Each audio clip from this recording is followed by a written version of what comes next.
Hi, and welcome back. This is session 2 or part 2 with Dulce, and so meaning that this is the second taping of the second day because we broke it in half. So I had already gotten some amazing, wonderful soft join up and connection from her all the way up, and I'm beginning my first attempts with her at haltering. Now this is a horse that you could not do this with before, and acted pretty wild and pretty dominant and alpha. And as you can see, she's soft in the eye and relaxed in the ear and trusting. I'm taking my time. I'm making sure to kiss her and love her. And she looks really soft, and that's really important. We have a great learning frame of mind when a horse is soft and calm. Her lips look soft, and I'm just seeing how well she moves to pressure, steady pressure and energy. That was beautiful. And I'm gonna ask her to come forward, and before, I'm not sure if I tie this. I think I am gonna see if she'll bend into me. And I'm asking her to come into my belly and into me with connection, more than I'm applying technique, which is steady pressure on her pole, which you can tell she has a problem with. She definitely has had prior training by several different people, and she has some pretty negative past memories about it. So that would tell me that she's a little twitchy. Maybe her ears were twitched. That is not normal, balanced behavior for a horse that is well adjusted and accepting of a bridle. That tells me of a horse that doesn't trust that process, whether she's been clipped, but that tells me, and I just want to be normal and love her. I'm not going to change the speed of my touch, and I'm going to smile and call her into me and tell her how much I love her quietly while I pet her and stroke her. What I'm doing is creating a new memory and a new pattern, a new experience for her. It's a positive reinforcement. I'm not here to desensitize her and sack her out with this process. I want her to start thinking differently about the way in which I ask her to yield to pressure and to give to my hand. And she already is giving of it. She's already trusting of it. And it's me being soft and mindful and feeling her, filling my heart up and feeling of her with compassion and empathy. And I'm not going to change the rhythm of my hand, though. That's very important. And it's going to be strong and firm and soft when it needs to be. And the firmness is telling her that I know what I'm doing, and that I want her to try and trust that. That is part of that leadership, that exemplary leadership of having clear action and a guiding hand. I'm not here to push her around and to make her accept that. I just want her to find a way to experience this differently, and I need to be part of that experience. So that went over very well. She's very in tune and very connected. And when she loses interest, I just gently bring her back. This is a horse that's scared of anything thrown above her head, a ball, the rope. And I want to ride this horse? Oh my gosh, no. And this horse has been ridden. So we've got a combination of a horse that's sour, has past memories of some traumatic experiences. And the reason why I use such strong language is because she has extreme behavior. You don't get extreme behavior unless the horse has been traumatized and unaccepting of what it's experienced on some level. And that's just my experience. And that is, I feel very strongly about that. I've experienced that with many hundreds of traumatized horses.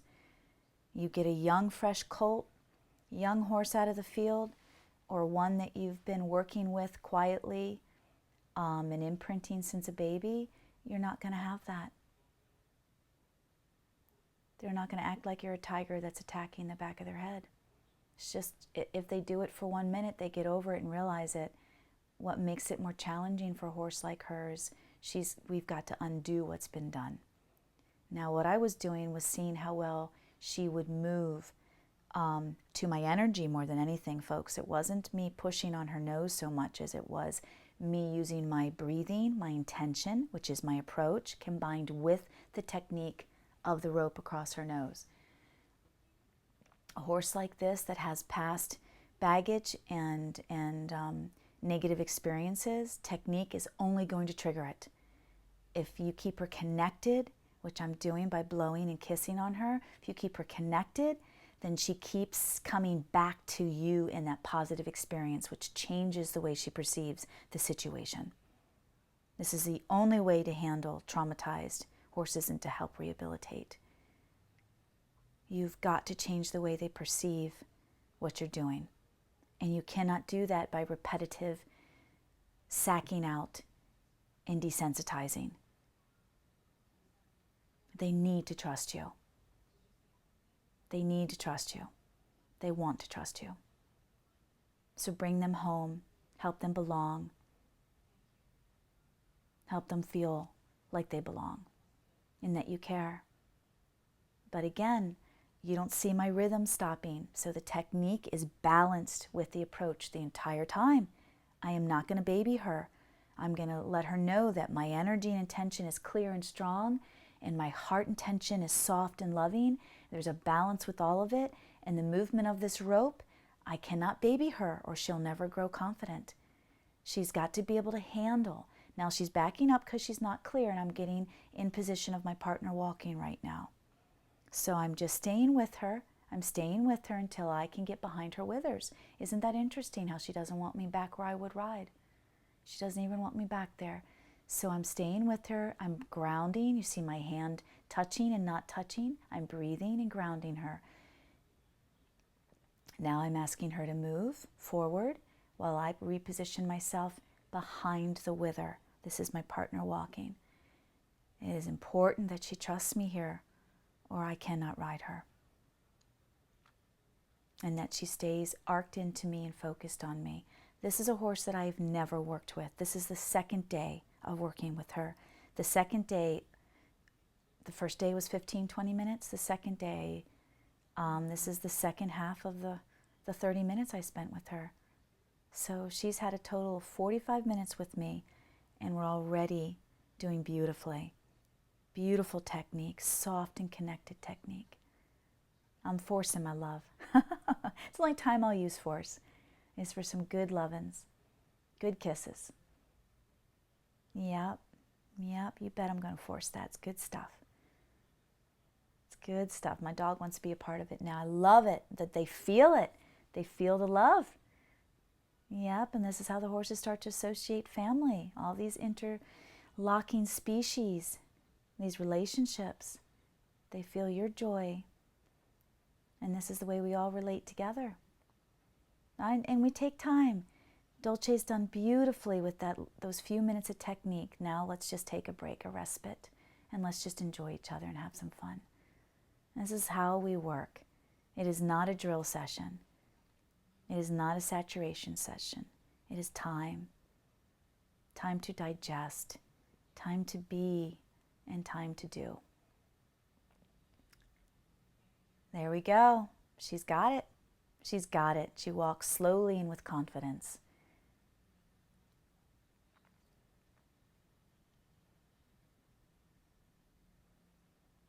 Now I'm mirroring her.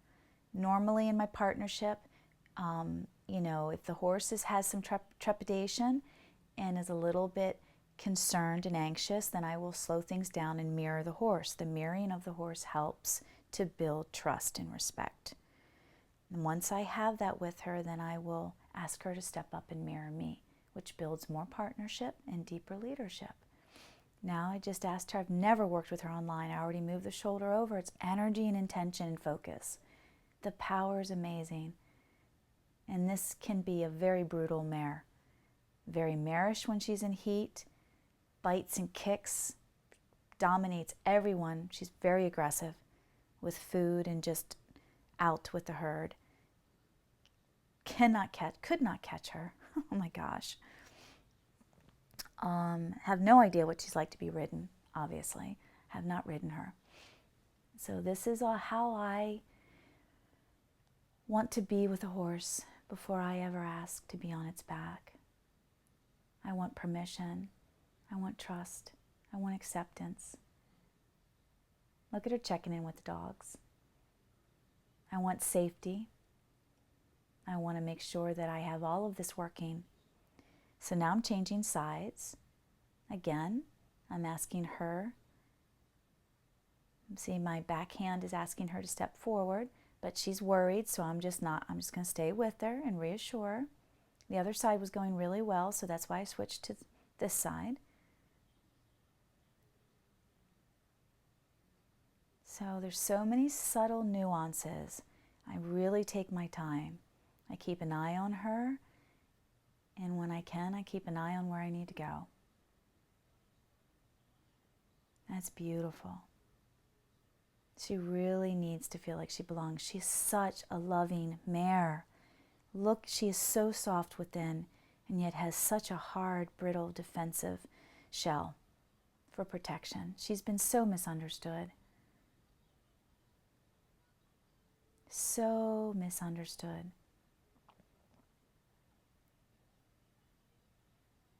Now I need to help her balance her strong alpha self with the softness within her, so she doesn't have to be so aggressive with everybody. I've got to help her find that within. Everybody's so happy. Oh, it's ridiculous. But this is good, because this is a horse that's afraid of anything above her, afraid of a lot of commotion, a lot of distraction, a lot of noises. She's unconfident. Look at her ears. She's not sure. So if you've got a spooky horse, all of this works. We work all of this together. Now I'm going to work on my lunging. And bringing her to me. Beautiful. Bringing her to me.